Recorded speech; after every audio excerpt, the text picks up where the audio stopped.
হ্যাঁ, কি অবস্থা জনগণ? তো আজকে আমরা MSI এর MP251 মনিটরটা আনবক্স করছি। তো আপনারা জানেন সকলে আমরা নতুন সেটআপ করেছিলাম। এদিকে দেখো, MSI Pro MP251 সিরিজ। তো এই জিনিসটা আজকে আনবক্স করব। তো ফার্স্ট অফ অল প্রথমত খোলার পরে যে বক্সটা আমরা দেখতে পাচ্ছি সেটা হচ্ছে আমার মনিটরটা থাকে। তার উপর থেকে কেসিংটা যখন আনপ্লাগ করি তখন এরকম থাকে, আর ওরা এটার সাথে একটা প্লাগ দিয়েছে যেটা আমরা এখান থেকে সুইচ মাউন্ট করতে পারি। তো বেসিক্যালি এই মাউন্টটা এটার সাথে অ্যাঙ্কেল আপ হবে, আর মনিটরটা এভাবে থাকবে। এটা একটা 100 হার্জের ডিসপ্লেওয়ালা মনিটর। তো আসুন দেখে নিই আমরা কিভাবে এটাকে অ্যাড করতে হবে। তারপরে এই জায়গাটা আমরা এখানে মাউন্ট করে দেবো। মাউন্ট হয়ে গেছে আমাদের মনিটরটা তৈরি। যখন মাউন্ট হয়ে যাবে তখন একটা আওয়াজ হবে ভিতরে যেটা প্লাগ হয়েছে সেটার জন্য। তো আমরা বেসিক্যালি তিনটা ডেস্কের জন্য দুইটা মনিটর সেটআপ করবো। আর আমার প্রিভিয়াসলি একটা মনিটর সেটআপ আছে এখানে, তুমি ক্যামেরাটা দিকে দেখো। তো প্রিভিয়াসলি মনিটর সেটআপটা দিয়ে আগে কাজ করা হতো। তো এটা 2020 সালে কেনা হয়েছিল। আর কিবোর্ডের জন্য আমরা নিয়েছিলাম হচ্ছে আপনার এই দুইটা বিভিন্ন ব্র্যান্ডের। একটা হচ্ছে 4FP Q3055 backlight gaming keyboard and mouse. আর আরেকটা নিয়েছে আপনাদের এটা একটু ভালো ব্র্যান্ডের K13 গেমিং কম্বো। আপনারা জানেন K13 গেমিং কম্বোতে sports suite and keyboard mouse combo প্যাকে দেওয়া থাকে। তো দুই ব্র্যান্ডে নেওয়ার কারণ হচ্ছে একটাতে একটু ভালো লেভেলে কাজ করা হবে, আর একটা হচ্ছে সাইডে থাকবে। আর সেটআপ মোটামুটি সব সেমই আছে। এখানে পিসি সেটআপ যেটা দেখতেছেন MSI দিয়ে বিল করা। তো ডেফিনেটলি আমি MSI দিয়ে বাকিগুলো বিলগুলো করাচ্ছি। তো এখানে দেখতে পাচ্ছেন যে আমাদের কোর জিনিস সেটা হচ্ছে সিপিইউটা। যদি আমরা এখানে দেখি, কাট করো।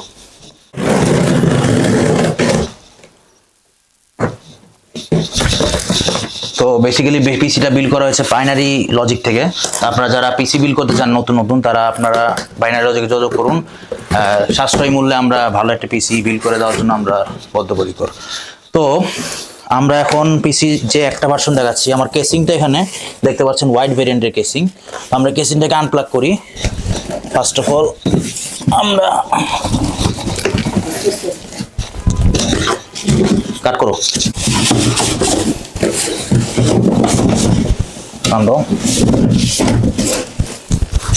তো গাইস এই জায়গায় দেখতে পাচ্ছেন আমাদের পিসিটা। তো এটা আপনার ফ্রন্টে থাকবে, আর কেসিংটা আমরা মোটামুটি টেলোসেটটা নিতে পারতাম, বাট টেলোসেটটা আমাদের মিলিমিটার ওয়াইজ একটু ছোট ছিল, যার কারণে ওনারা রেকমেন্ড করে দিছিল যে এই সিরিজটা বেসিক্যালি নামটা আমি জানি না, আমি ডেসক্রিপশন বক্সে দিয়ে দিব বা স্ক্রিনে থাকবে নামটা। তো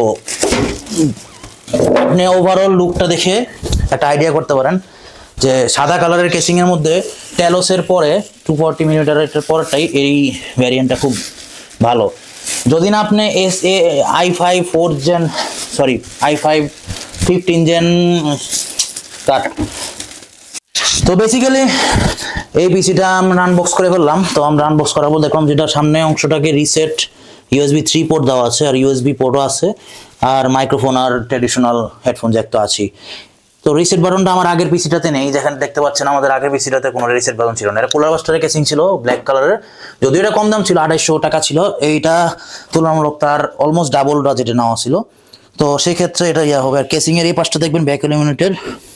তো এখানে আমাদের MSI এর যে GeForce RTX সেটার ব্যাপারে আমি একটু পরে আসতেছি। তো RTX এটা গ্রাফিক্স কার্ডের সময় দেখানো হবে। তো এটাই বেসিক্যালি আমার সেটআপ। এখন পিসির ভিতরে যে আরো কম্পোনেন্টগুলো আছে সেগুলি আমরা এখন প্লাগ করে মনিটরের সাথে লাগাবো। Let's see. তো দেখতে পাচ্ছেন এটা পাওয়ার কেবল। আমরা আবার মনিটরে ফিরে আসলাম। তো পাওয়ার কেবলটা আমরা এখানে আনপ্লাগ করলাম।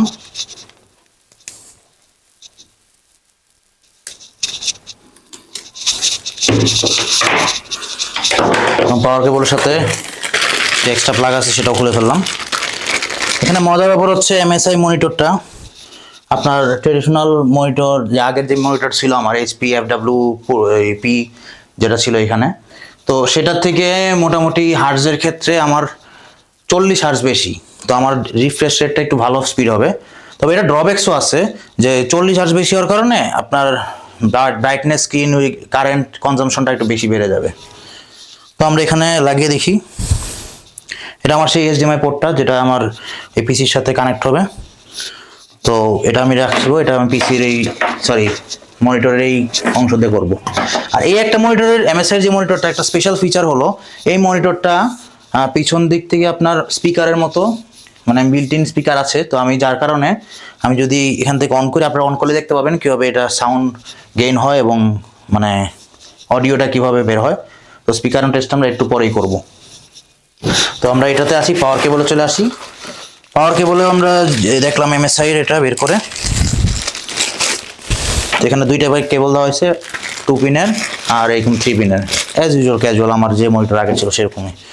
তো প্রত্যেকেরই এই DR5 পোর্টের সাথে এটার সাথে কানেক্ট করে দিব as usual normal, and then আমরা প্লাগ এন্ড প্লে করে ফেলবো। কাট করো। তো বেসিক্যালি আমরা তো পিসিটা সিপিইউটা দেখে ফেললাম। এখন পিসির কর্ডের সাথে আমার মনিটর কর্ড লাগিয়ে আমরা পাওয়ার দিয়ে বাকি সেটআপটা আমরা দেখাবো আর কি। তো স্পেকসগুলো আমি বলে দিব, বা এখানে আমরা দেখতে পারেন কি কি স্পেক্সে আমরা পিসিতে বিল্ড করেছি। তো বেসিক্যালি আমরা ডুয়েল সেটআপটা বিল্ড করেছি যাতে করে আমাদের প্রজেক্টস যখন আসবে তখন আমরা যাতে কোনোভাবে বটলনেক না করি, আর প্রজেক্টগুলো যাতে সম্পূর্ণভাবে আমরা ম্যানুয়ালি সেট করতে পারি।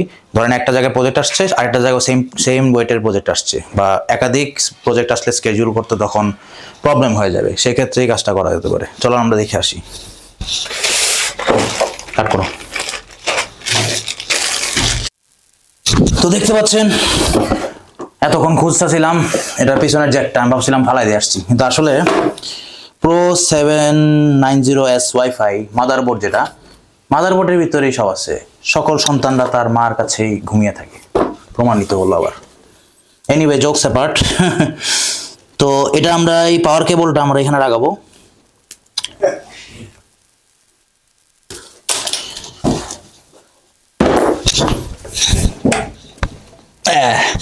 পাওয়ার কেবল লাগানো শেষ, এখন আমরা গুড টু গো। আমরা জাস্ট খালি মনিটরটা এই পোর্টে লাগাবো।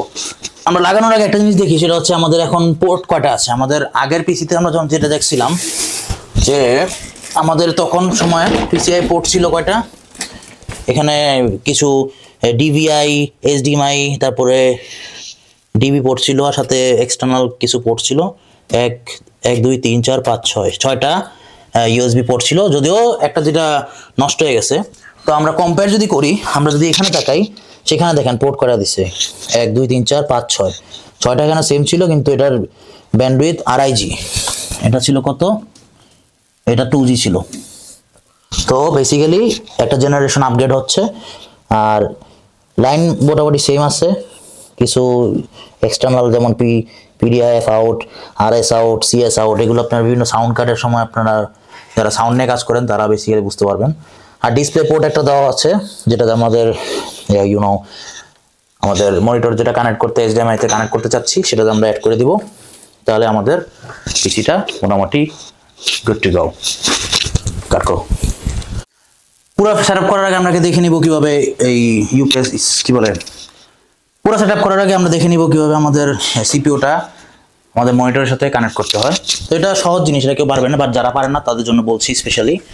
তো এটা আমরা একটা মাল্টিপ্লাগ দিয়ে আমাদের এইখানে ডেস্ক যে সেটআপ করা হচ্ছে সেভাবে উইন্ডশিল্ডের জন্য আলাদা ব্যবস্থা করা আছে, এবং পা রাখারও একটা সুব্যবস্থা রয়েছে, আর সাথে অ্যাডিশনাল কিছু ডকুমেন্টস বা ইউটেন্সিলস যেগুলি থাকে সেগুলো রাখার জায়গা আছে। আর এই ডেস্ক সেটআপ দেখেন, তো মোটামুটি এখানে কিবোর্ড রাখা যাবে, যে কিবোর্ডগুলো আমরা কিনেছিলাম একটু আগে যেটা মেনশন করা হয়েছে, তো সেগুলো করা যাবে।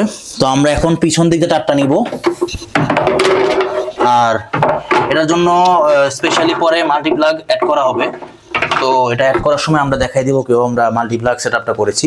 আপনারা ভালো করে জানেন যে i7 14 জেন একটা লেটেস্ট আপনার ইন্টেলের প্রসেসর, তো এই প্রসেসরটা খুবই ওভারহিটিং জেনারেট করবে। তো সেই ক্ষেত্রে আমাদের মাল্টিপ্লাগ পাওয়ার বোর্ডও সেই রকম ওয়াটের থাকতে হবে যাতে করে আমাদের PCI বোর্ড পুড়ে না যায়। তো আমরা এখানে ইনক্লুড করে দিই। কাট করো।